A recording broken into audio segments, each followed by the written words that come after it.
Está escrito no Evangelho segundo Marcos, capítulo 4, versículos 21 e 22, o seguinte: Também lhes disse Jesus: Vem porventura a candeia para ser posta debaixo do alqueire ou da cama? Não vem antes para ser colocada no velador? Pois nada está oculto senão para ser manifesto, e nada se faz escondido senão para ser revelado. Meu irmão, minha irmã, quando nós ouvimos essas palavras registradas no Evangelho de Marcos, somos imediatamente transportados para uma cena, digamos, simples.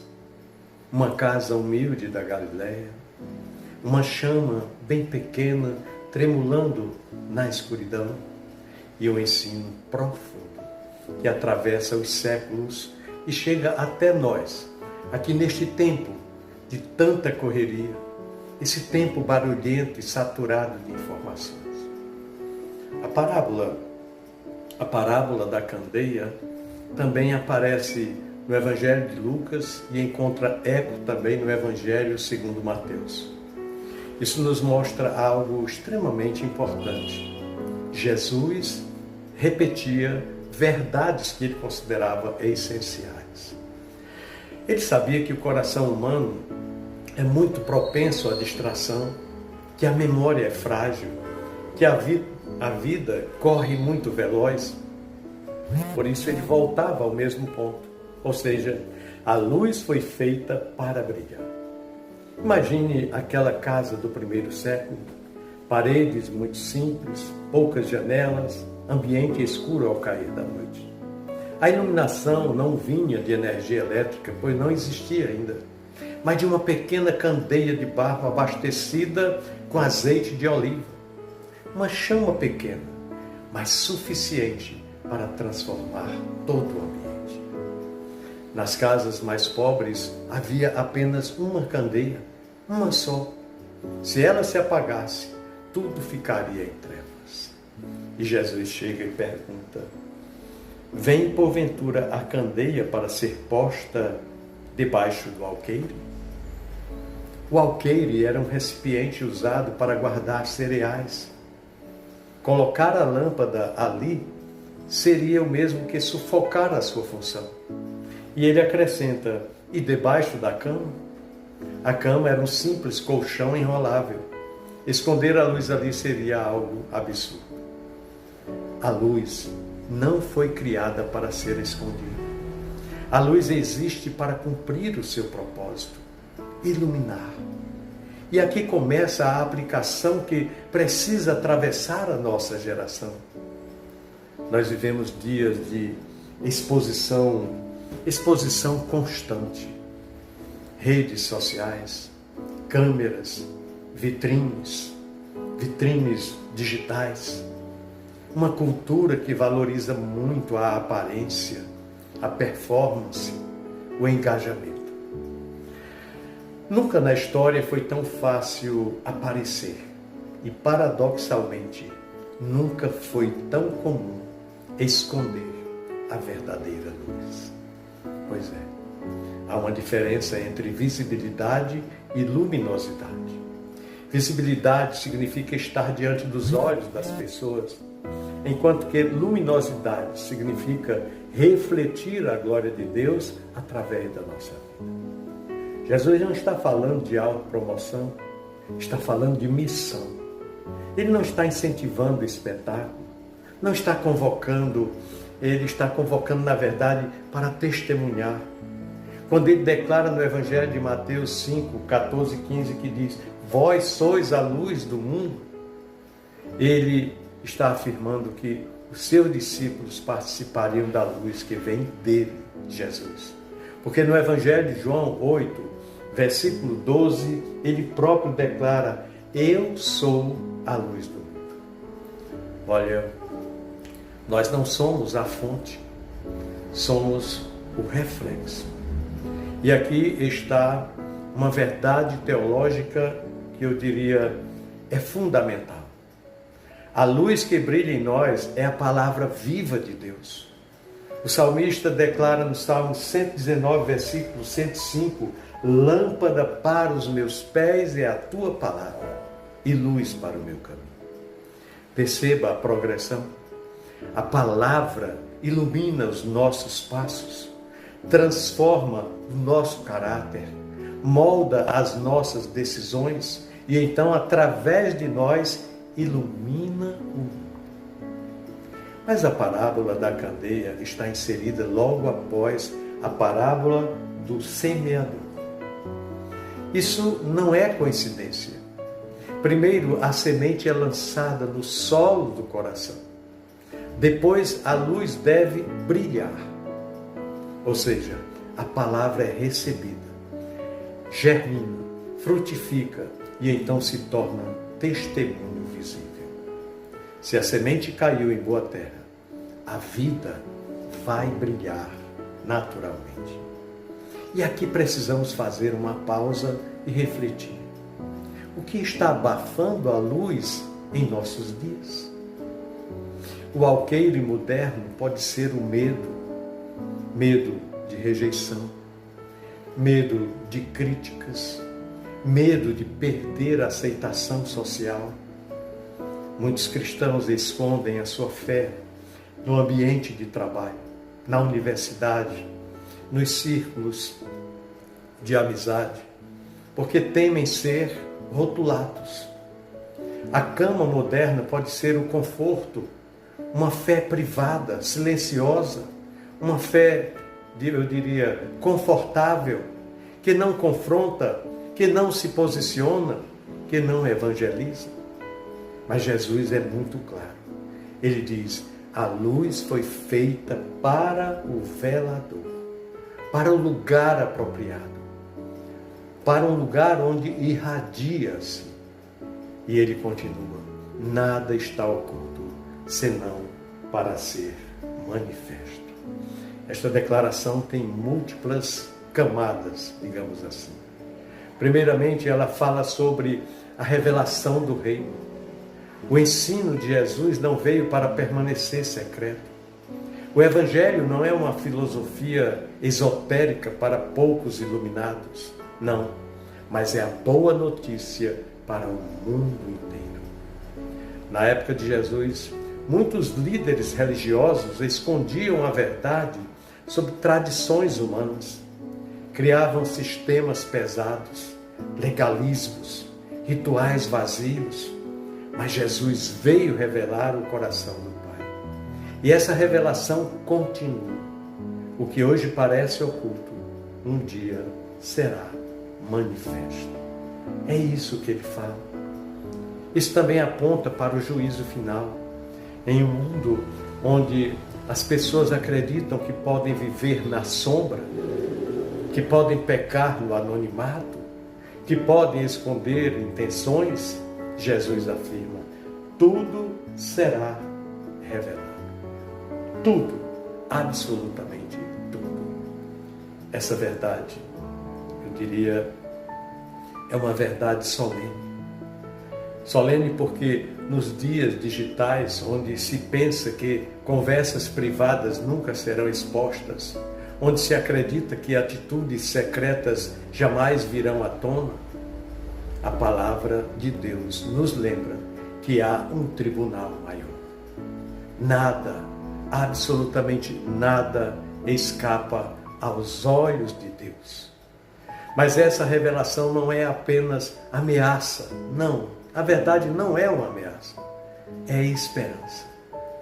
Se você foi injustiçado, se você foi mal interpretado, se você sofreu em silêncio, há um dia em que a verdade será plenamente exposta.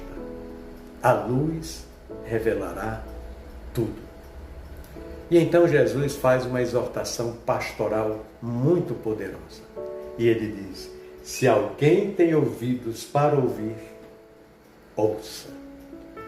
Não basta escutar sons.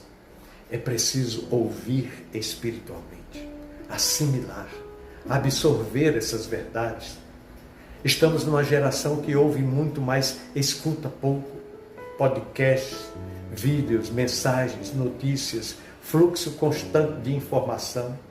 Mas o coração raramente desacelera para absorver a voz de Deus. Por isso que a palavra de Deus repete muito essa expressão, atentai no que ouvis. Essa frase carrega responsabilidade. O que você tem permitido entrar na sua mente? Quais vozes moldam as suas convicções? Quais narrativas dominam o seu imaginário?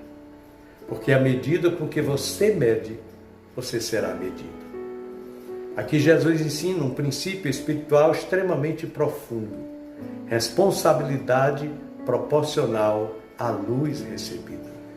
Quanto mais luz recebemos, maior a nossa responsabilidade em refletir esses valores e princípios da palavra de Deus através de nossa vida. Nós vivemos, eu diria, numa era de abundância bíblica. Sim, temos acesso a múltiplas traduções, comentários bíblicos, muitas pregações online. Nunca houve tanta disponibilidade de conteúdo cristão. Mas conhecimento sem prática produz endurecimento espiritual. Ao que tem, disse Jesus naquela parábola dos talentos, ao que tem se lhe dará, ao que não tem, até o que se tem lhe será tirado. Esse é um dos princípios mais solenes do reino de Deus.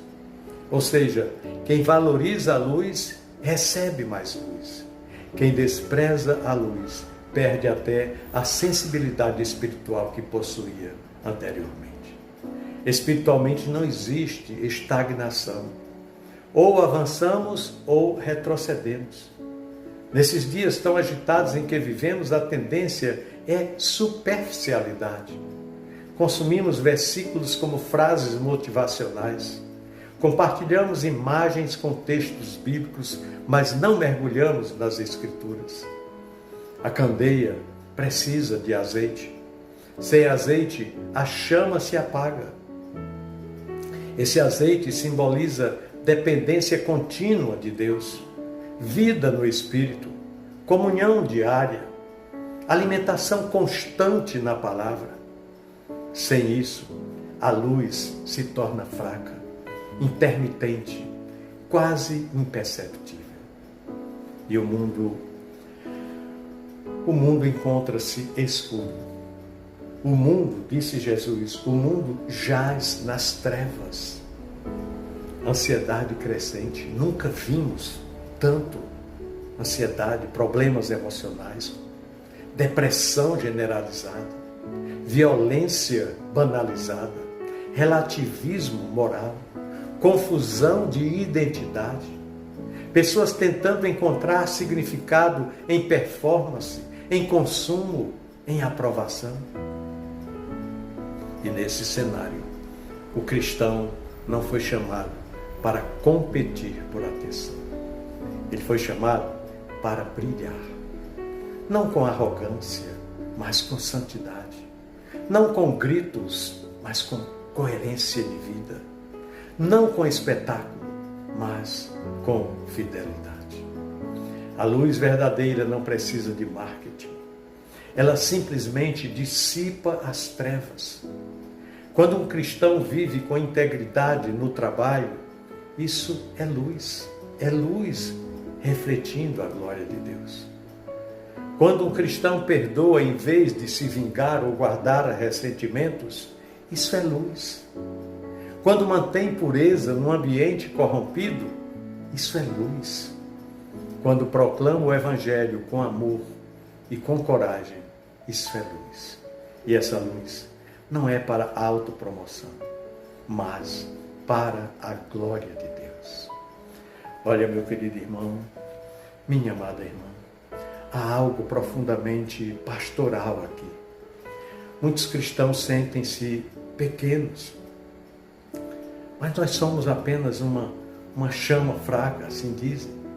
Mas lembrem-se, naquela casa da Galileia, uma única candeia fazia toda a diferença. Portanto, não subestime o impacto de uma vida obediente a Deus. Talvez você seja a única referência de Cristo na sua família, a única luz no seu setor de trabalho, a única voz de esperança entre os seus amigos. Portanto, não esconda a candeia. E se você percebe que tem colocado a luz debaixo do alqueire do medo ou da cama do conforto, este é o momento de realinhamento. A luz é sua. Ou melhor, a luz não é sua. Ela foi confiada a você. Um dia, todos nós, indistintamente, estaremos diante da plena revelação. Aquilo que nós fizemos com a luz recebida será avaliado. Que não sejamos encontrados como aqueles que negligenciaram, mas como aqueles que brilharam. Nesses dias tão agitados, onde tudo corre, desacelere para ouvir. Alimente-se da palavra. Permita que o Espírito de Deus ajuste o pavio do seu coração. Reabasteça o azeite da comunhão. E então, coloque a candeia no velador. Porque a noite pode estar escura, mas uma chama que seja, quando posicionada corretamente, transforma todo o ambiente. E a pergunta final que ecoa não é se o mundo está em trevas. A pergunta é: onde está a minha luz? E ao ouvir essa palavra, eu e você não apenas venhamos admirar a chama, mas levantar essa chama, porque a luz foi feita para brilhar através de nossas vidas. Pensemos nisso, no amor de Cristo. Amém.